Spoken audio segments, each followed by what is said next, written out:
আজকে আমরা নতুন একটা টপিক শুরু করতে চলেছি। সেই টপিকটার নাম হচ্ছে কি জেনেটিক্স। আমরা আগের যে টপিকগুলো পড়েছিলাম, প্রথম টপিকটা ছিল সেল। আমার চ্যানেলে তোমরা পেয়ে যাবে সিরিজগুলো। তারপরে টপিকটা আমরা পড়লাম যে সেল সাইকেল এবং সেল ডিভিশন। আজকে একদম কমপ্লিটলি নতুন টপিক শুরু হচ্ছে, সেটা হচ্ছে জেনেটিক্স। জেনেটিক্স শুরু করতে গেলে প্রথমে আমাদের কিছু টার্ম, অর্থাৎ কিছু টার্মের সংজ্ঞা বা ডেফিনেশন বা টার্মগুলো কাকে বলে সেগুলো জানতে হবে। জেনেটিক্স যেহেতু প্রথম টার্মটাই আসছে হচ্ছে জিন। জিন আমরা কাকে বলি? জিন হচ্ছে ফাংশনাল ইউনিট অফ ইনহেরিটেন্স, সেটাকে আমরা বলি হচ্ছে জিন।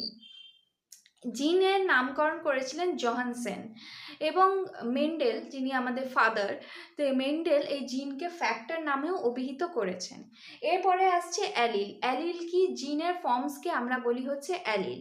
অ্যালিল ধরো যদি ডমিনেন্ট হয় তাকে ক্যাপিটাল, রিসেসিভ হলে তাকে স্মল দিয়ে ডিনোট করি।